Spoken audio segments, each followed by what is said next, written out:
Good afternoon and welcome to UK Column Live from myself, Brian Gerrish, and Mike Robinson in the studio with me. I'm pleased to say that the weather in Plymouth, England is, well, not warm, but it's sunny today. So that's the forecast, sunny. Okay, well, we've got an interesting lineup for the news today. I've had to be a bit bullish in the studio because it seems to me that we've got the Miliband family at the moment attempting to dominate the country. And of course, we've got Ed Miliband delivering his keynote speech at the Labour conference. So what are these people really up to? Well, it's quite interesting that the mainstream press are picking up on the fact that Miliband is trying to make out that he's not an elitist.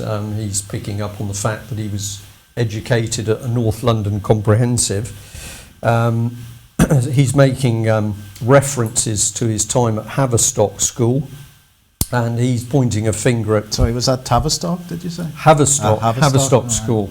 Well, of course, the London School of Economics comes into the to the history, but the key thing is he's trying to make out that this is just some lad he's some sort of lad who's come up through the ordinary schooling system, and that contrary to David Cameron, who's obviously a toff, that Ed Miliband you can trust because he's a good working class boy.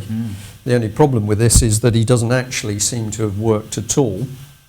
But we can see from, if we just have a look at this photograph of him on the platform here, we've got this extraordinary image. What is it? Is it a pop star celebrity? Is it religious fervour? For me, this whole image is an enormous turn-off.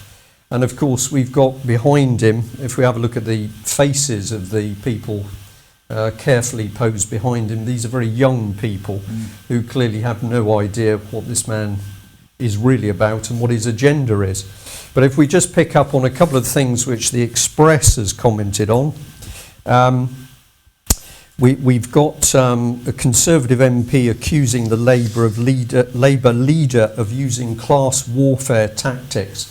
Now, I think this is a very, very interesting comment because of its accuracy, but of course there's total hypocrisy because, as we'll see in a couple of minutes, it's not just the Labour Party that's using class warfare tactics. We can also pin the same accusation against the Tory party. And the connection to that is this use of this American subversive Saul Alinsky. I can say to viewers and listeners today that Mike's been giving me a little bit of a hard time about bringing the subject up again, but it absolutely fits the picture. You can challenge me on that one, Mike.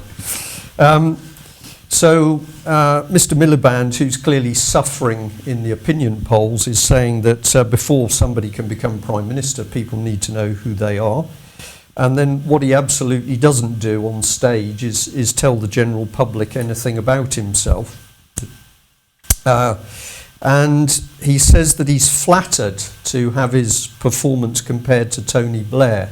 Now, this is a very, very interesting statement because we've got not only many people in the general public in Britain regarding Tony Blair as a war criminal who deceived the country over the actions in Iraq. He's regarded as being a crony of the bankers, in particular JP Morgan, and yet this is the man that Miliband says that he should stand up and absolutely praise. Well, I mean, my observation about that is I think he's flattering himself if he suggests that he's even a patch on Tony Blair. Tony Blair knew exactly what he was doing. I don't believe Miliband knows what he's doing at all. Miliband is absolutely, anytime you see him interacting with other senior politicians, and I'm thinking, on an international stage, he's a fawning, almost apologetic character, and I think he really is flattering himself to suggest that he's a Tony Blair. He is not. He's struggling, basically. He's going to be a bigger puppet than Cameron is if he becomes Prime Minister. Well, he goes on here in the Express article, he's quoted as saying that he draws a distinction between people who get rich as entrepreneurs and as bankers. And I find this a very, very interesting comment because I think it's giving us a hint that the political elite, and this man is certainly political elite, they are beginning to pick up that the general public is working out that the bankers, the international banking cartel, is in fact criminal. And so what he's trying to do is deflect now by saying, oh, well, there's a difference. If you get rich and you make millions off the back of other people, that's okay. But if you're a banker, oh, no, we don't go near there. But of course, the hypocrisy is he's praising Blair, who is now an employee of JP Morgan. The Mail's also picked up on this deceit by Miliband. And of course, down at the bottom, there are two lines where it's talking about Cameron's privileged upbringing. Miliband is going to create one nation. And he's saying that New Labour failed to take immigration seriously. Well, I think they took it absolutely seriously because they removed border controls. And that has caused a problem. The problem is not with the people coming into the country. It's the fact that Labour took those decisions. So we just ram home the message. So Miliband is Tony Blair, and we've put this slide up before, and I'm very happy to put it up again because it was Tony Blair who said he was going to create a new elite placed in positions of authority, and this is the real agenda behind Miliband. There's no way he can get past that. And if we take it forward a bit, Miliband comes from a family where his father was a Marxist. He's buried, here we've got a headstone for Karl Marx, and Ralph Miliband, the Miliband brothers' father, is buried close to this gentleman, so it's pretty obvious to see what the politics are. Is Ralph's real name, actually? No, that was a change of name. His name was Adolf. I don't think we can quite say that. Adolf, you're right, with an E. Yeah. You're absolutely right, with an E. And then the last thing we'll just flag up once again is that if you follow through on both Conservative and Labour political doctrine, this man Alinsky is absolutely embedded in what these people are doing. And what is Alinsky's political agenda? It is based on Marxism, whether or not we call it communitarianism. So our message today is if you want to see hypocrisy, watch the Miliband brothers on stage. The background is Marxist, the agenda is Alinsky, and they are absolutely creating a one-nation state. It's called a dictatorship. I'm probably going to be told off for that, but I think we'll do it. Job Centre on the subject of the country. On the subject of work, Mike. Right, well, basically, I wanted to highlight what's going on in Job Centre Plus at the moment. We know what's going on with ATOS and the attempts to get people off disability benefits and health-related benefits. Yeah. But a case that we came, or at least I came across recently, is a lady who's a single mother. And is doing a degree course. It's a part-time degree course, and she's also working in a primary school in order to just bring in some money. She's also taking some benefits like housing benefit and other stuff like this. Right. But the key thing is that she's doing a degree course in an effort to on a long-term basis at least, get herself out of the sort of trap that she's in, yeah. Yes. And Job Centre Plus's attitude to this is that she must give up her course, and she is going to be working for Tesco over the Christmas period. Right. And on a full-time basis, so she gives up her part-time job, she gives up her course, and she goes and does 2.5 months or whatever it is over the Christmas period of minimum wage work, after which, of course, there are no guarantees that she will have a job. Yeah. She'll have given up her course, and she'll have given up her future, effectively, but in order to maintain any kind of income into the house in the meantime, she's got young children, she is required to give up her future. Yeah. And I wanted to highlight this because this is clearly yet another attack on people within the country that are working as hard as they can to get themselves out of a difficult financial situation, that in the meantime are having to take state benefits, but the state doesn't really want to pay the benefits anymore. And of course Miliband is on record with respect to the conference as saying that people who can work should. So there's no ifs and buts. Anybody who can actually get out of bed and work for the state this is the plan, and that doctrine is there under Miliband and Cameron. Now, the feedback that I'm getting from a whole range of people on this is that people that they're interfacing with in Job Centre Plus are unbelievably aggressive, unbelievably intimidatory. They are determined to follow the procedure to the letter, no matter whether there's there's no scope for individual cases. Discussion, reasoned, common sense discussion. Or even reasoned, common sense decisions. And in fact, in one case, I heard a Job Centre Plus employee saying to somebody, "Why should we treat you any different to anybody else?" And my argument is because every case is individual. Some cases, like this one that I'm talking about, and many other people that are in the same kind of situation and experience the same kind of reaction from these people, they should be dealt with on an individual basis. Yeah. But we know something strange is going on, and we know that if you dig into this subject and talk to people, you come back to how Job Centre Plus people are being trained, what actually, how they are effectively being indoctrinated into this aggressive style with people who need help. So this is not an accident, this is government policy. Indeed. Coming through here. Yes. Yeah. And Virgin and trains is a subject close to your heart. Well, it's fascinating, isn't it, that the government has been forced to back down on this. Richard Branson quite rightly accused the government, the civil service and the people that were managing this contract bidding process, quite rightly accused them of not following their own rules. Again, the government, in an attempt to grab every penny that it could, simply took the largest bid, which was First Group, without following the rules that ascertained whether the bid was a realistic bid or not. Yeah. And Branson's argument was that it was not a realistic bid, that they couldn't meet the promises that they were making in their bid, and he attempted to take this for judicial review. There was an inquiry with the Transport Select Committee.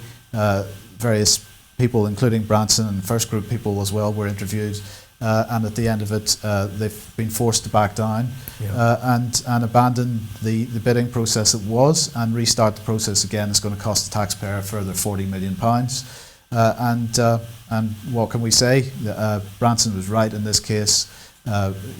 You may say that we may take the view that this was incompetence, or we may take the view that it was an attempt to potentially fraudulently, in the sense that they weren't following the rules of the bidding process, grab as much money from the train operators and therefore eventually the ticket buyers, us, as possible. Yeah. Well, of course, we know, and it's an important matter for us, based right down here in the West Country in Plymouth, that train costs astronomical, and people reporting this.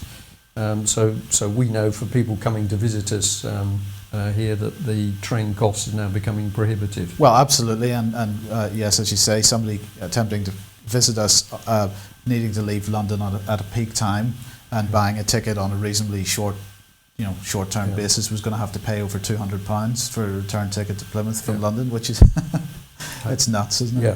And of course, the other thing I'll just pick up on here is, just as we have expense fiddling, when it comes to obviously woefully inadequate procedures in contracts, or something darker than that, we simply talk in flaws. So every time there's a problem at government level, it's a simple mistake, or I missed the thing, or it's fiddling. It's always an excuse where we have major contracts and problems with contracts and something going wrong. It's an elite class, I think. They're above the law. Well, I believe they only backed down because this was going to court as a judicial review, and that perhaps some and Mr. facts Branson's got the money to push it through. Exactly. Yeah.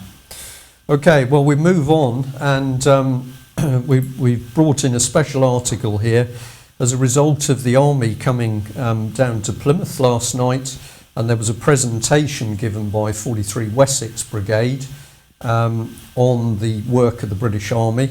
It was well attended in Stonehouse Barracks, that's the Royal Marines Barracks in Plymouth, and it was a very professional presentation by the team, talking about their work not only with mainstream Army but also with reserves, and it covered training, The work, of course, that the men and women are doing out there on the front line, including in Afghanistan.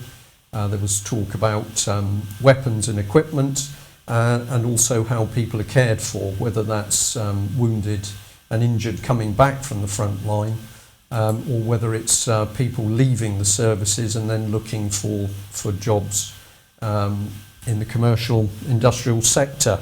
So a very good presentation, but of course the thing that was very apparent to us is that the good people that stood on stage and told the story about what the army and the armed forces are trying to do for the country were unable to comment on the political situation when a question was raised as to whether the government was actually supporting the armed forces at the moment. Of course, the army members couldn't comment on that directly, but the reaction from the audience clearly said that in Plymouth at least people are highly suspicious of a government that's talking about growing threats worldwide, and then we're seeing these major cuts in men and equipment, not only to the army, but of course also to the Navy and the RAF. One of the things that is of major importance at the moment with respect to the Army's deployment in Afghanistan is the subject of what's called green on blue engagements, but this is where the British Army is now in the terrible position that they're trying to fight an enemy in front of them, and at the same time they're now having to worry about being attacked when they're back in base camp. And this is a picture, we had a picture on the screen there of Camp Bastion. We've now got the situation where the army has told individuals that they must keep weapons with them at all time because of this risk of attack by supposedly friendly forces. And that has meant that joint operations have been cancelled in the country.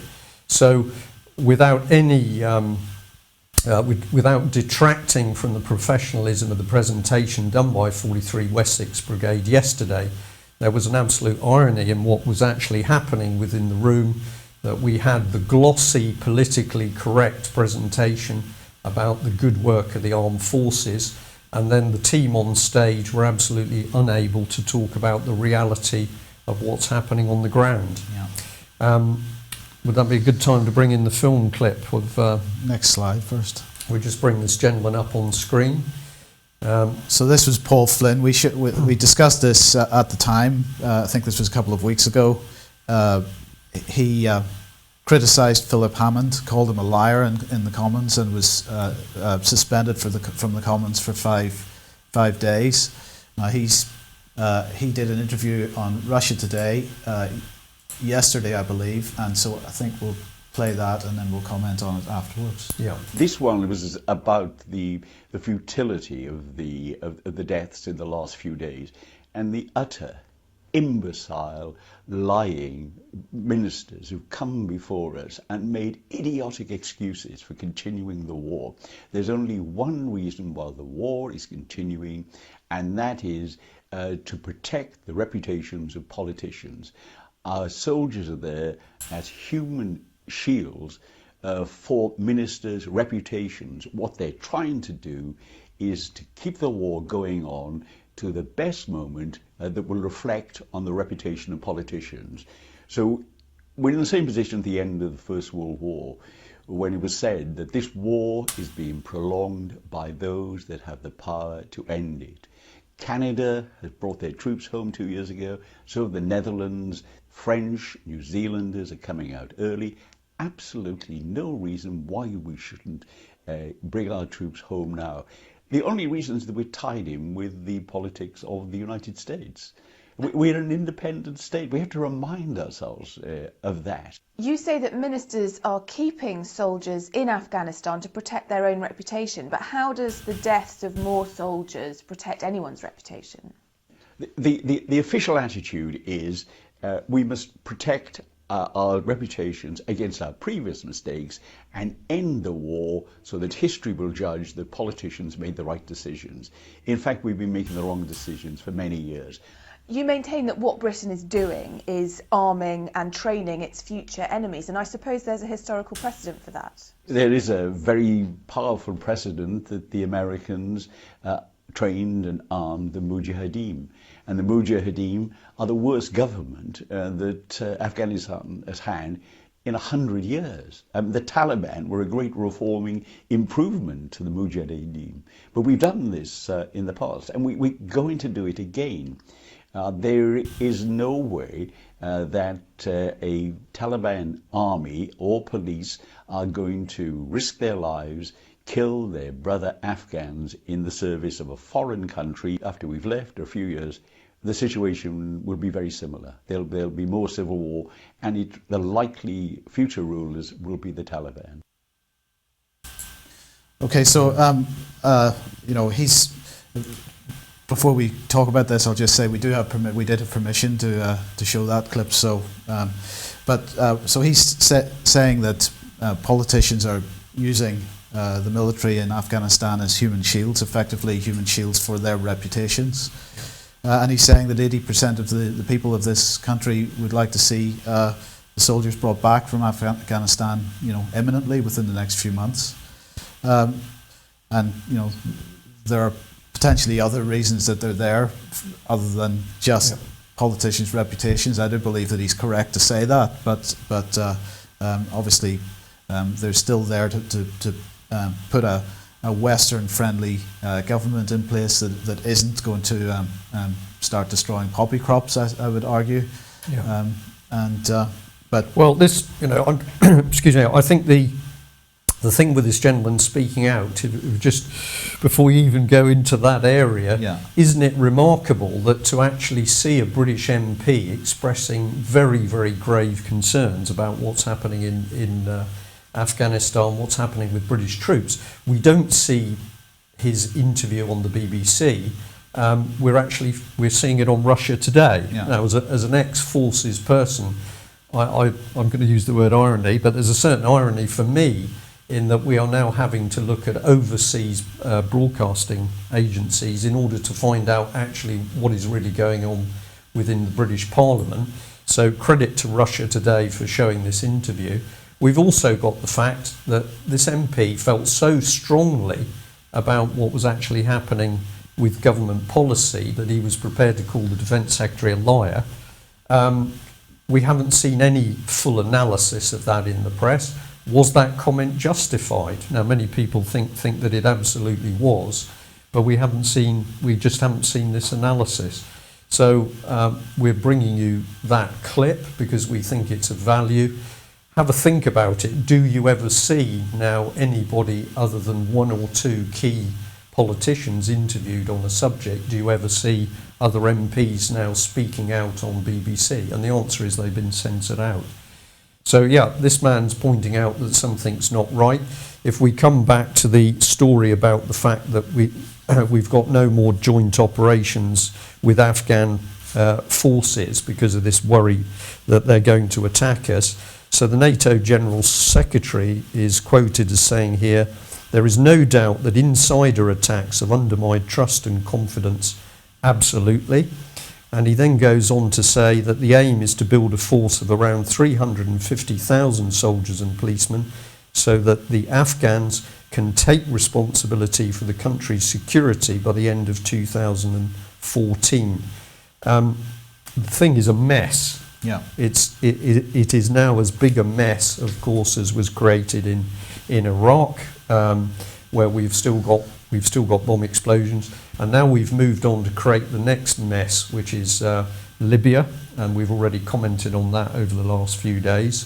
And an issue that was raised at the presentation last night, and of course we have to say that really I think the person asking the question, which wasn't us, it was a member of the public, but the subject of Iran was raised, and of course those army personnel on stage simply could not go near that, but they shrugged their shoulders to say, well, we don't know how we're expected to cope with something happening in Iran, because while we're trying to cope with what's happening in Afghanistan and Libya and other trouble spots and commitments, I think it was to 34 countries around the world, of course numbers are being cut to levels which means that there's barely enough capability to allow allow them to do the job in Afghanistan. Indeed. Okay, well, we will watch this subject, but if you're interested, please visit Russia Today to see the full interview with that very brave MP.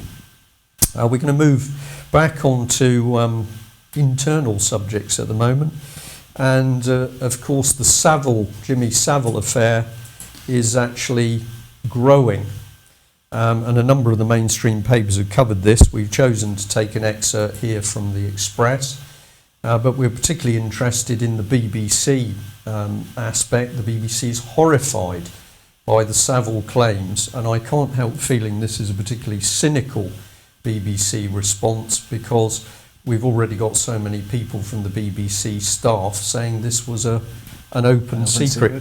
Yeah. The other issue that's come out now as the story spreads is that we've got mention of Gary Glitter, who of course has been closely connected with sex with underage youngsters.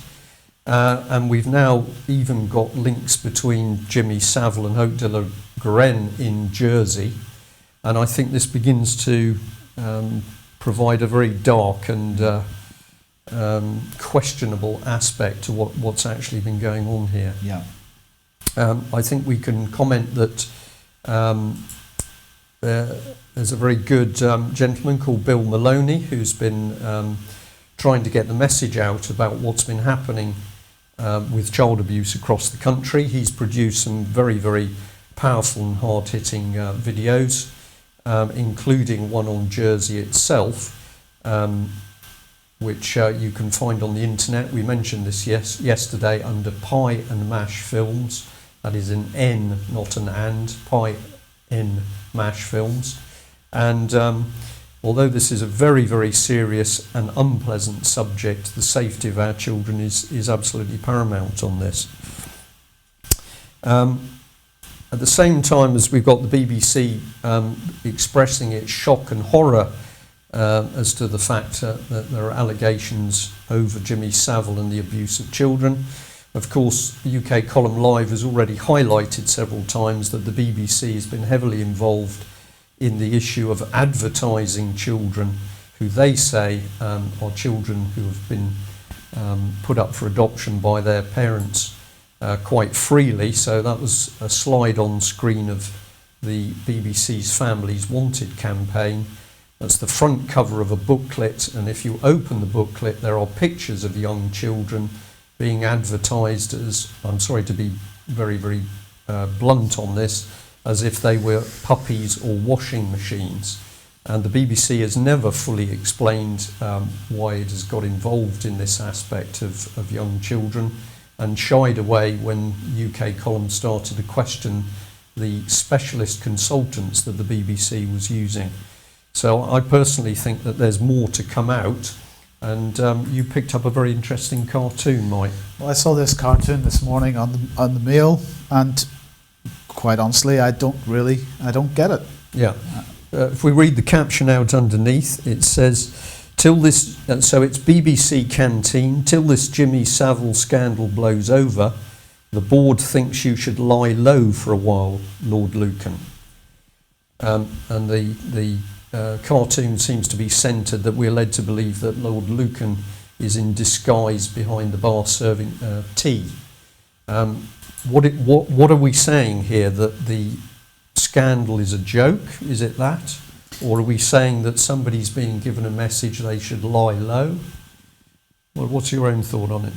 I honestly don't get it in any way, and open for any opinions from the audience to email in or text in with what they think what this might be about. Right. Are they suggesting that the BBC covered up Jimmy Savile and perhaps are covering up something else?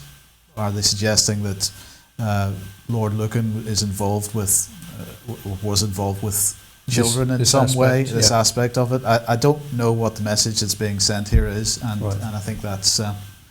I think we need to have a think about it. Okay. Well, on that last note, we're coming to the end of our time, so we're going to thank you for joining us again today. Please look into this material yourself. Thank you. Goodbye.